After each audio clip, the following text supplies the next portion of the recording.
It's beer o'clock on Real Ale Craft Beer. Today we've got a beer from Brewdog and it's a bottle of their Vagabond Pale Ale coming in at 4.5% ABV.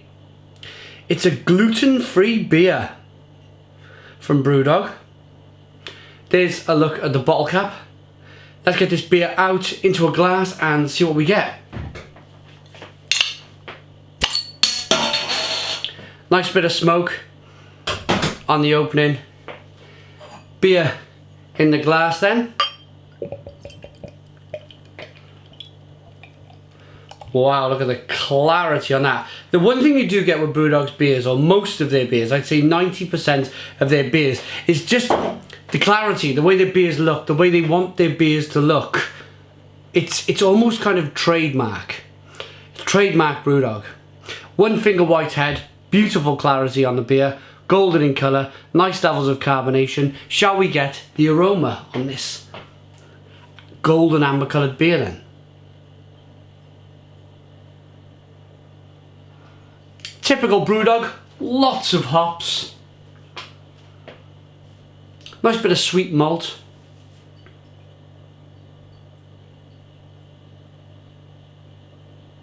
It's grapefruity, very grapefruity. Very citrusy. I'm ready to dive in. Cheers everyone.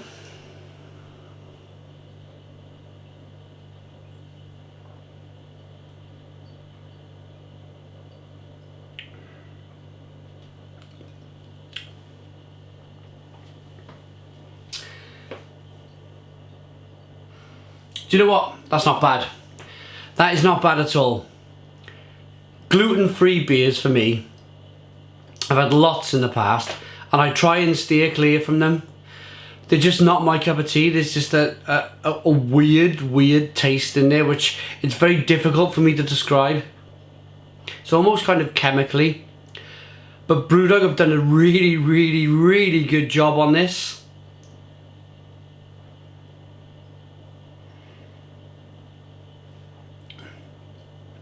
And for me, it's an obvious thing. They've just whacked a load of hops in there and they've overridden that kind of nasty tasting gluten-free beer taste that you get in a gluten-free beer. It's there, but it's very minimal. If you searched in your mind as you were tasting this beer, if you went out looking for that gluten-free flavour in the beer, you'll find it. But in your mind, if you want to concentrate on the hops that are in the beer, then if this was given to me in a blind taste test and I didn't know it was a gluten-free beer, I probably wouldn't be able to tell you it was a gluten-free beer. Well done, Brewdog. It's piney, grapefruity with some nice lemon and orange peel flavours. Nice level of bitterness on the back end. It's a very good beer. Well, let's talk about the carbonation. Good carbonation and the drinkability is amazing. I want to talk about a subject which I always seem to get on a subject with Brewdog's beers. They're very controversial. And I feel that with them being so controversial, then I can kind of... It gives me a chance to give my view on how they are as an outward looking company. And I drank Brewdog from probably, if not the very beginning in 2007, but in 2010 when they were still relatively small as a brewer. If you go back and watch my Punk IPA video, you'll see that the beer was 6% ABV, it was hazy, and it was chock full of hops. It was the best IPA of the time. They've now lowered that to 5.4% ABV and they've made it quite clear like this, so they've changed the beer. But I like to reiterate that because I get some comments sometimes in why are you calling this beer 6%? It's 5.4. Well, my answer's always been that it was pre when they kind of reduced the ABV. When back then an American IPA was classed as 6% and above.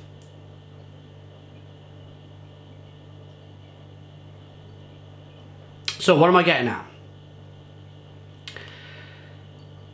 when Brewdog started out as a company, and I totally understand this, because I try and do it on my own channel. I try and be a little bit controversial, where I'll put a pair of Speedos on and go and wash the car in the middle of winter when it's freezing. You can clearly see it's freezing cold and I'm shivering, and I'm washing my car in Budweiser.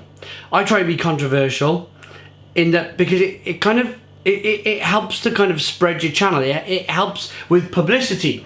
In Brewdog's way of publicising their beers, they made beers at 42%. It was the world's strongest beer, Sink the Bismarck. Then they brewed beers 60-odd%, end of history.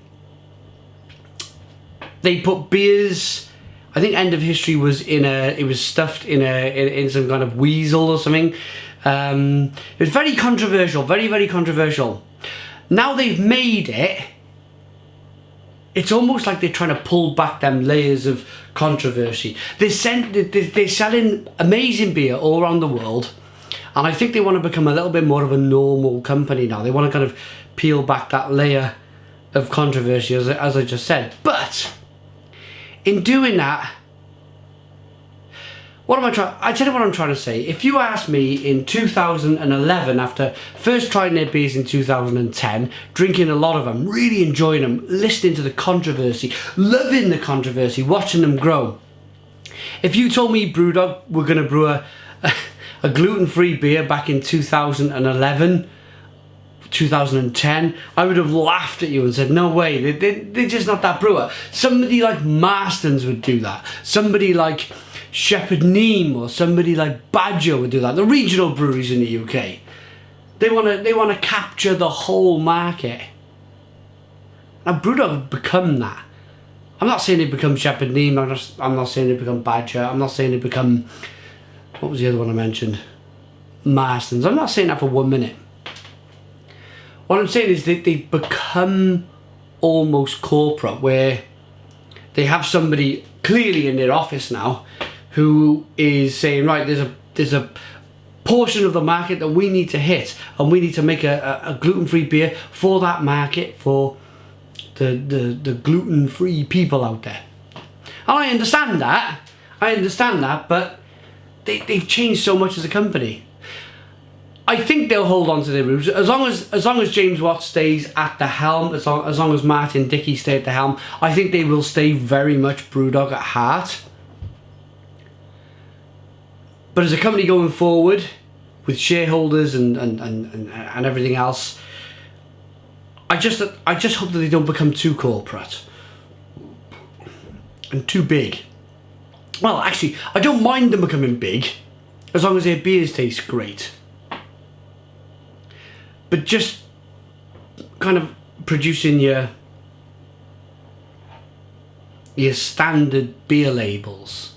If you have a look at, it's very difficult to find it now, but if you have a look at the original statement on the side of a Punk IPA, if you don't like Lager Boy, if you don't like kind of this beer, go home and shut the door and cry forever, or whatever it says on the label, and have a look at the label now, it's very different. They're changing as a company. So, okay, another message, another kind of Brewdog message. To find out, to finish it up, yeah, I hope they do become this big company, almost to the point where I'd like to see television adverts. I think that would be great for craft beer. But I just hope that somewhere in the company, James Watt, Martin Dickey, I hope they hold on to that core essence, that core belief of Brewdog, and they never let it go, even if they do now produce a gluten-free beer. I'm going to give this beer a rating. Vagabond Pale Ale. The best gluten-free beer I have ever tasted. I must be honest, it's a fabulous, fabulous beer. For that reason, I'm going to give the beer a 10 out of 10. It's a 10 out of 10. It is by far the best gluten-free beer I have ever tasted. Thanks for watching. Please comment, please subscribe, give us a big fat thumbs up. Boom, and cheers.